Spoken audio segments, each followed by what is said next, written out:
Hey folks, Steve here with another Dark Valley video. Today we're going to be looking at trying to do turn 26, and I'll just say, um, uh, depending on my time constraints today, it's very likely that this is going to be released on Friday night, because when I have a good week to record and I have the time away, I can get, I can get two videos out. One Thursday evening, after work, I can record some and get it out at Thursday night. And then I can try to do one on Fridays. And I'm not sure I'm going to be able to get this one. I'm starting recording, Thursday evening here. And it's going to go, I'm probably not going to get it all. So it's very likely that this will be the video that you guys get this week. And I'm sorry for that. Just, things are busy. That's how it goes. So we're going to look at turn 26.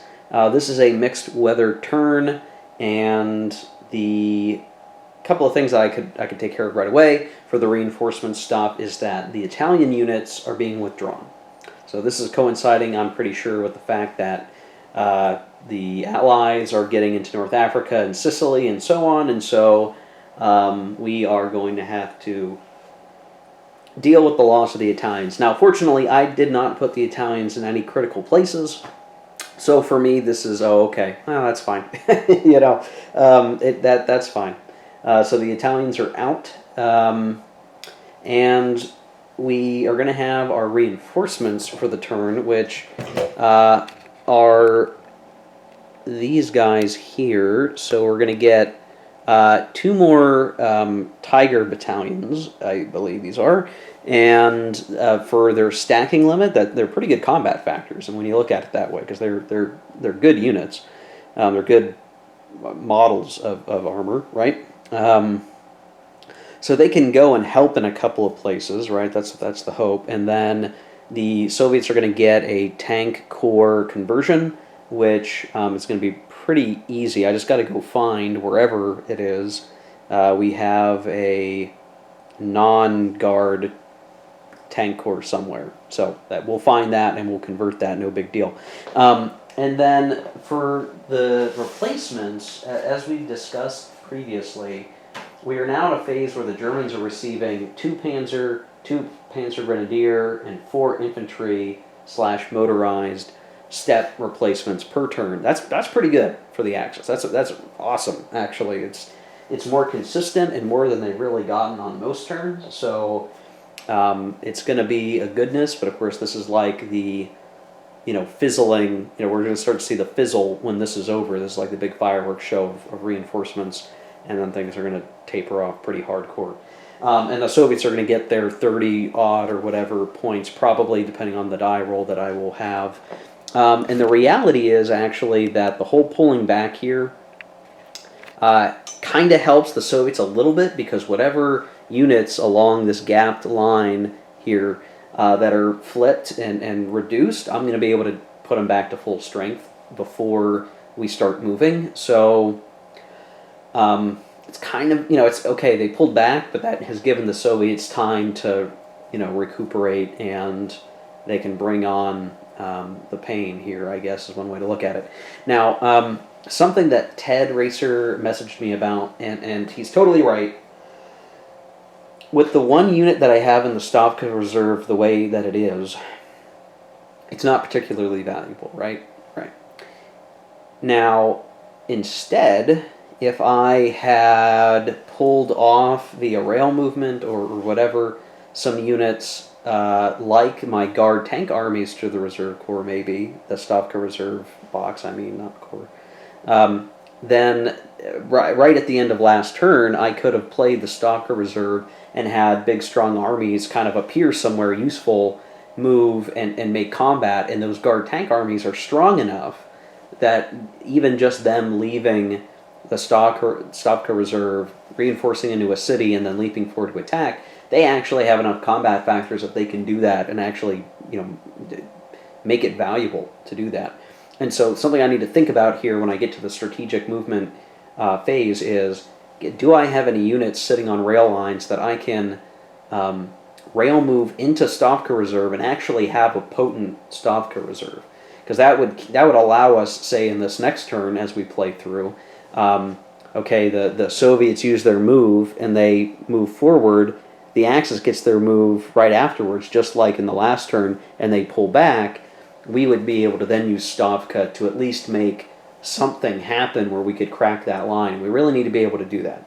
With as many step replacements as the Axis are going to get here for a while, if we're not hurting them, they're going to get stuff back, and we really need to be able to do that, or else the Axis is going to win the game, right? That's kind of what I need to be thinking about here. So there's that basic intro. I'm going to take care of all these replacements and stuff, and then when I bring the camera back, we will be ready for the action shit phase, or we'll at least look at the action shit recipe again, and all the strategic movement and stuff will have been completed. We'll probably talk a minute about where everything is at that point, and then we'll get into the chits. I suspect I have to basically use the first Soviet action to move. I have to. I have to close the gap and be ready to fire and hope that we don't have Axis move, I guess. I mean, I feel like I'm so constrained by that. Like, if the Axis gets movement after our movement, which we have to get to close the gap, then they're just going to keep retreating in good order, and I have to crack a hole somewhere, and I need to encircle units if I'm going to be able to sweep into Eastern the rest of Eastern Europe, east of Berlin anyway. So, okay, I'm going to stop here, and when we come back, we'll be at that point. Okay, so completed all of that. Basically, I spent all the Soviet replacements getting a lot of our big, strong armies flipped back to full strength. And so we still have one guy left in the dead pile right now, but that was okay. We wanted to get the big, strong guys beefed up, ready to slam the board here. The Axis replacements, we were able to get our infantry, at least the infantry on the board, topped off. And we don't have all of the Panzer units topped off to full strength yet. There's still a couple of reduced Axis Panzer units somewhere along the line over here, I think. But, so I guess, I don't know. Maybe I should have put the replacements there, but I put them down here in the south area for the time being. I kind of have to figure out, like, each turn to turn, where do I think those next set of replacements should go, and try to work and plan accordingly. The Axis strategic movement was very, very minor. I think I moved like 1 or 2 units to different areas, but nothing of major note. For the air bases, I did pull back the one air base. It was like way up here, ready to get run over, and I pulled it back. So that it's relatively safe for the moment, but I got to watch out for that. I don't want my Air Force getting overrun in an untimely fashion. Now there are still some leftover Soviet units that need to be pulled up to full strength, but we'll worry about that next turn. The Soviet moves, I did put two guard tank corps and an infantry guard army in the Stavka reserve. I would have wanted to maybe put the guard tank armies in the reserve, but none of them were sitting on rail lines, so I guess my bad there. But this will be our, it's still not a huge Stavka reserve. I acknowledge that, but I don't want to pull too many units off the front line because they're already in pretty important positions that I would like them to stay in. So I grabbed a little bit of what I could, and that'll be our, if the Axis managed to retreat, backup plan. And I can maybe get them pushed into Orel and jump out of Orel, depending on how the next couple of actions go, I guess. So that's the idea. For the action chits, I will show that in a second. I do want to call out that it is a mixed weather turn. And again, that means that it's -1 movement point to all Axis mech or motor. Easy to deal with. -1 to air bombardment, so air bombardment's going to be a bit of a bummer. And no mech Zocs in the swamp, so there you go. And the airborne corps airborne corps may drop or transport. And it's funny because I've not really done much with my airborne corps, and I'm sure that's stupid. I'm being stupid by doing that, and it's just I don't know. First of all, I'm going to have to move them up. I know, because they're stuck way in the back now and the front line's moving. I don't know. For some reason, as I'm going through, it's like I don't think about using them. It's not clear how useful they would actually be to use until like an obvious situation presents itself, and maybe I'm just missing when's the best time to do that. That's something I really need to pay more attention to, so that would be something for you if you're watching and you have the game. Think more about the airborne core than I am, because I am letting it slip my mind way, way, way too much, probably.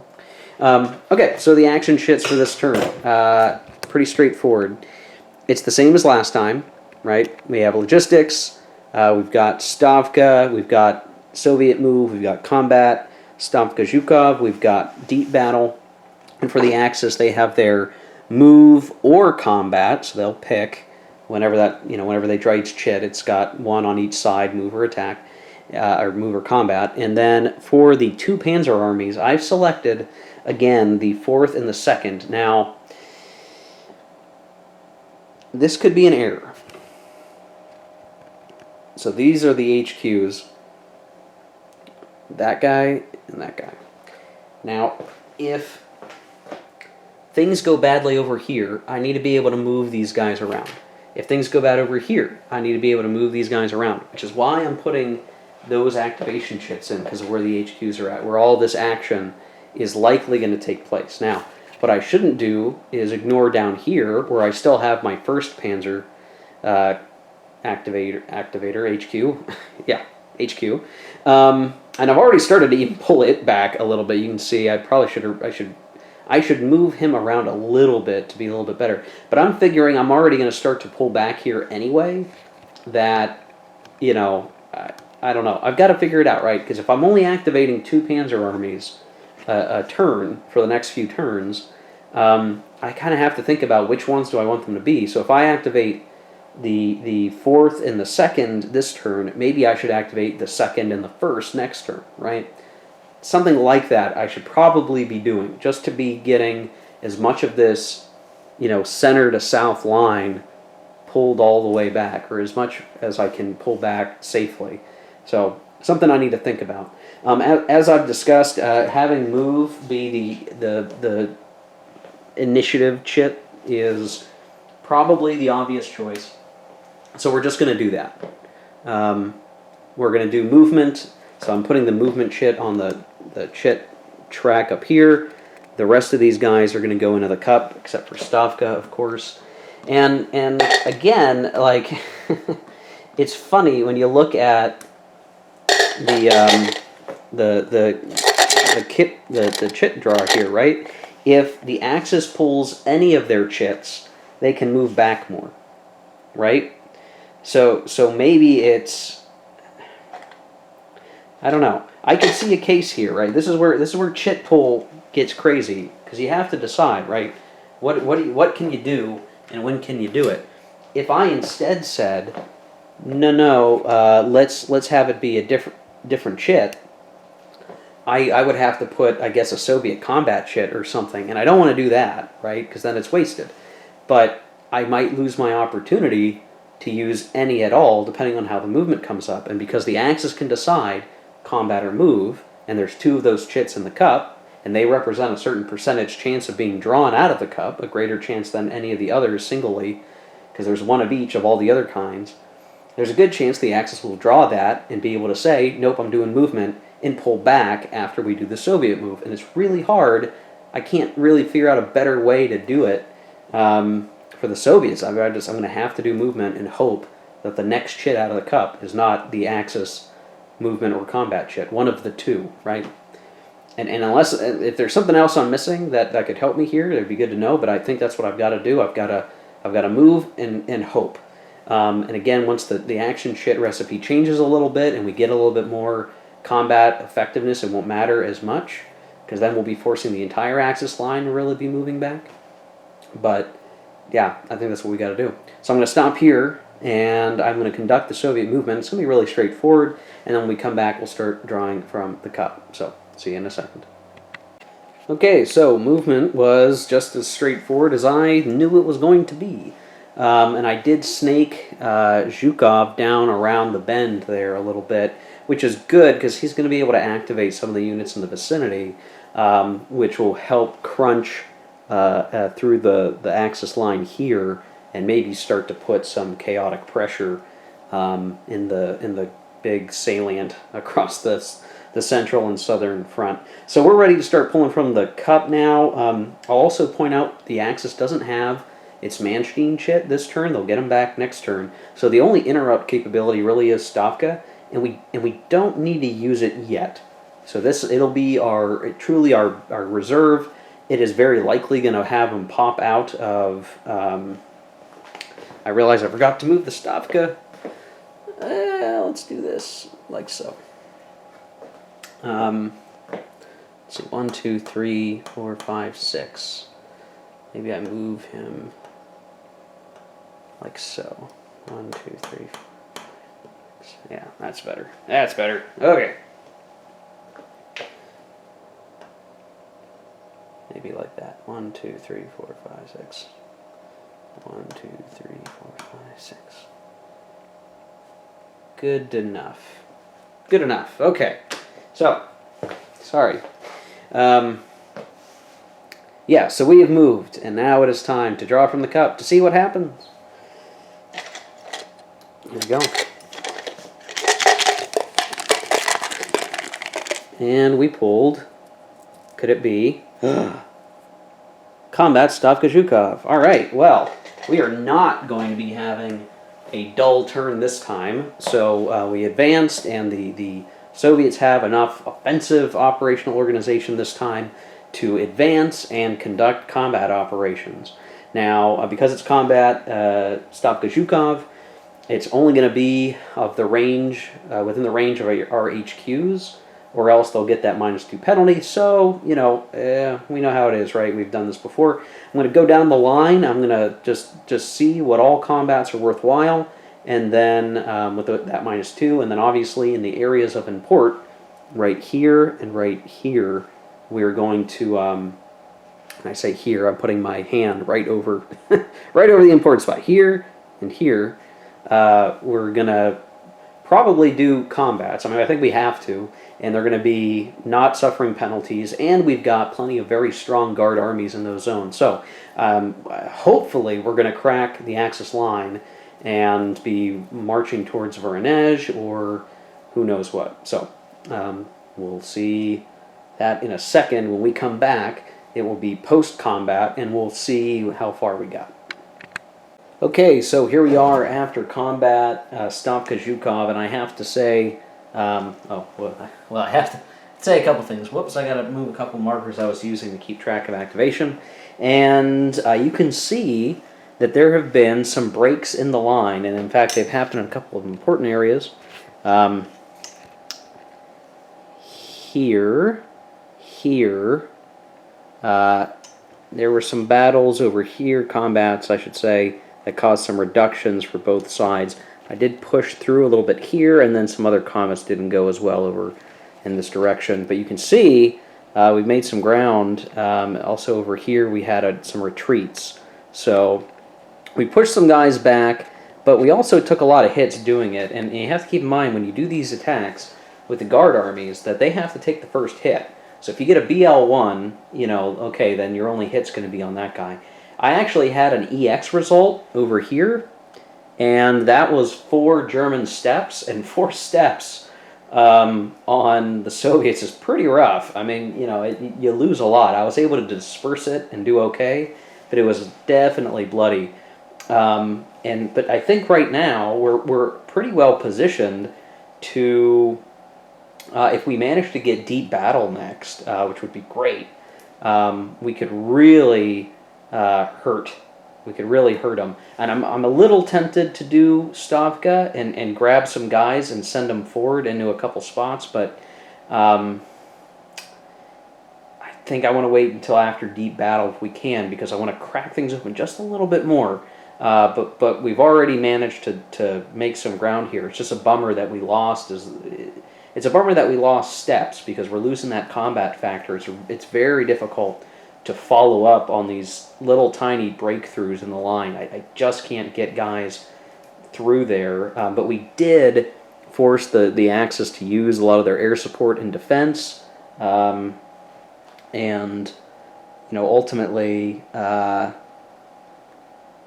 think it basically both sides use a lot of resources. Now the Axis will get their assault guns back every time.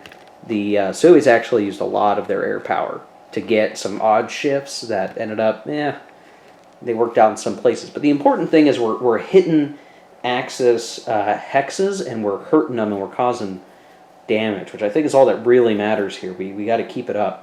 So we're going to go to the cup, and we'll see how it goes.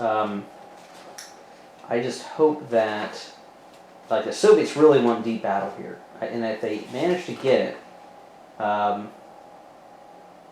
it's going to be a excellent thing for them. Okay, so we're going to go to the cup for that, and what do we get? Oh no! All right. Well, the Axis is definitely going to choose movement. That's for sure. And they're going to be pulling off the line. Absolutely. And they've got to do a couple of things, even down here. So this little artillery that could, right here, has been shooting, and has managed to eliminate a lot of steps off that one hex next to Rostov. And at some point, it's just going to allow the Soviets to cross the river or force the Axis to continue to try to reinforce there. So I think now's the time. We pulled some guys back. Let's just pull everybody back. Do whatever we can to pull back is what is going to need to have to happen at this point. We have to do that. So I'm going to handle that. We're going to do the Axis move. Absolutely, that movement is just going to involve pulling back. I'm not doing any combat. Now that we've got the chit, we're going to use it now. We're going to do it for movement. So I'm going to put a cut here. I'm going to do the movement. We're going to give up whatever we have to give up. If that means moving behind Voronezh and giving them Voronezh, then we're going to do that. Or Voronezh, I don't know. However you say it. I'm going to have to do that. I might even have to give up Rostov, to be honest. Just give everything up and pull back. That's what we need to do. There's no point in holding these victory point hexes any longer at this point. It doesn't do us much good. Yeah, it gives it to the Axis, but... it gives it back to the Soviets so they can use it to reinforce, but we don't want to have all of Army Group Center encircled or something like that. Just does not make sense to take that risk. We're in survival mode, so I'm gonna take care of that, and we'll be back. Okay, so here is Axis movement complete, and you'll notice like I chose the point where the Soviets sort of advanced, and I just basically went. Like, I grabbed everything and went, psh. I did pull back. There's like a hex or two gap here, like one hex gap for a while, and then I expanded it to 2 hex gap, just to try to bring myself back a little bit, and because I had units already nearby that I had retreated back that distance, I just sort of set up that way to try to make use of my guys nearby. I did forget... to move the guys that came in from reinforcements, so what I should probably just do is set them up somewhere. There we go. Yeah, and likewise, I need to do something like that over here. Okay, so with that, I am using Voronezh for its defensive purposes as well as Rostov. So I could have pulled back behind those cities, realizing that I don't want to give up too many hexes per... if I leave a hex gap, that will keep some combats from happening, which is good. If I give up too many hexes, then I would have wasted those intervening hexes for time. So I just tried to figure out what's the new line, basically. The rivers really don't help me much because, again, the Axis still has those bridgehead markers that they can leverage.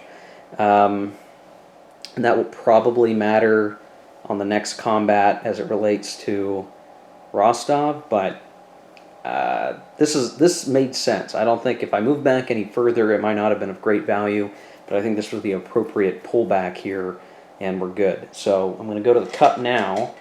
And let's see, does it make sense to now do Stavka? Well, we we could.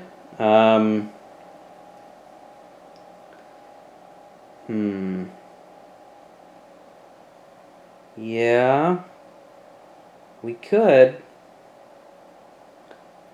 And just... But see, the problem is, so here's what I want to be careful of. Right now, if we wait, it's going to force the Axis to use their HQ, their Panzer HQ activations. Because if we do Stavka now and we crack a hole, I will probably be able to have the 2nd Panzer activate units to fix the problem, and I want their movement to have passed before they can do that. So we're going to go to the cup, I guess. And dang it, this is the worst time for deep battle. So what I really wanted to have happen was maybe those Panzer HQs to go first, then we would have had Stavka, and then we would have had deep battle. That's like the ideal order that things would have come up in, and instead we get deep battle. So I think the obvious choice here is going to be the Stavka HQ, because everything under Zhukov isn't next to an enemy. And combat and move doesn't do a lot of crazy stuff for us. But we can still maybe do some stuff over here and make use of it. So I'm going to put myself off camera here, and I'm going to work out what's possible right now with that, and then we will be back. Okay, not much with deep battle, honestly. We managed to do a combat. Let me get this guy go. There we go. Did some combat to do a BL1 result, and then I used the movement just to get guys kind of moved around here. And I'm leaving a little gap for our Stavka punch here, but we don't want to use it yet because, again, we need to wait. Now, the line's a little broken here, but there's not really anything that the Axis can do about it. They can't move. And any combats they want to try, I guess they can try, but I don't think it's going to do them very much good. So we're going to go to the cup and just see what happens. Pretty much every other chit in the cup is Axis, so it just depends on what the order is. So going to pick from the cup, and we get... sorry, that didn't look good. 4th Panzer. So that's our one around Smolensk, and I really don't see that there's anything for them to do. I mean, they have hurt units, but they can't really get them anywhere. So that's kind of a wasted chit. And then we'll go back to the cup very quickly here. We're going to move fast the rest of this turn. And we get... okay, here's the Axis combat. Now, I'm going to take myself off camera and just kind of take a look around and see if there's anything worthwhile. I don't think there will be. But we can look and we can see. So we'll be back. Okay, so the Axis did try a combat right here and got a BL1, which probably hurts the Axis more than the Soviets. So yeah, not a great show for the Axis anyway. All right, so we're gonna pull the last couple of chits here, and we get the other Panzer, or 2nd Panzer.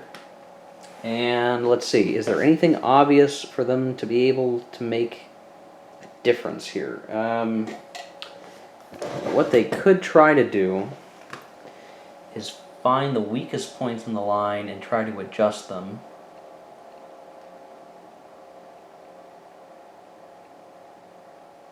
But it didn't help that I lost a step there. And a lot of guys, probably the worst points are outside the range of the HQ. Okay, well then that's it. Now, logistics is the last chit in the cup. So now, I don't think it's really going to matter, but just for the sake of it, now I'm going to call Stavka out. Now, the minimum that comes out of Stavka on a turn right now is 8, so we can get everything out of Stavka that we want. Now, I had some kind of recording error there, which has happened, so I'm not sure where I lost you guys. So now, the only chit, the 2nd Panzer couldn't do much. So, again, the wasted Panzer chits, because there's just not much more we can do that's better than what we've already done. And other than maybe to pull back some more, but I don't want to pull back in the wrong place. The rope is kind of tight in certain places right now. I really need down here to move back more than anything. So now is what we're calling out Stavka, and I'm just reading the rule to make sure. So we're going to place them like reinforcements. If they're in range of an HQ, they can move, and then if they're still in range of the HQ at the end of movement, they can perform combat if all normal combat requirements are met. So we have 18 combat factors worth of steps here in my hand, and if we put them into Orel and then move them immediately, they will plug that little spot in line, and they'll be able to attack this weakened stack that has 8 combat factors in it. So 18 to 8, yeah, it's not great. 18 to 8. 18 to 8. Yeah, it's not great.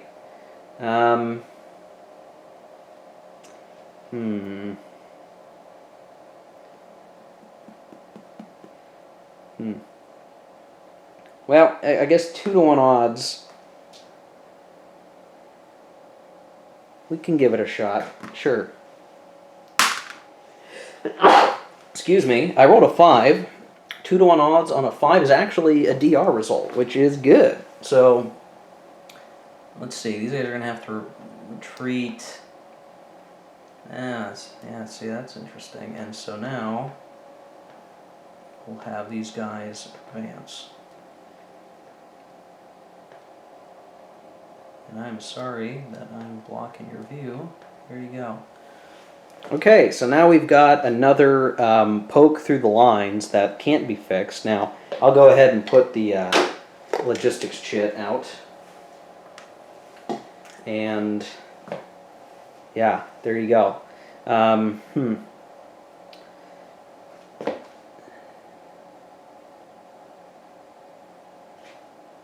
There you go. Now, of course, now I realize that the axis should have had their assault marker. So the crap. Okay, so that stack should have been at, so it would have been 18 to 11, which is 1-to-1 odds. A 5, which is a no effect, and the best we could do on a 1-on-1 is a retreat, but very bad odds. So unfortunately, I'm going to have to, for the sake of myself, I'm going to say that didn't happen. I'm sorry. Sorry, I made a mistake on camera, guys. Because the Axis get their assault marker basically every action shit, I believe. It's been a while since I've looked at it, but I'm reasonably confident that is the case. Let me double check.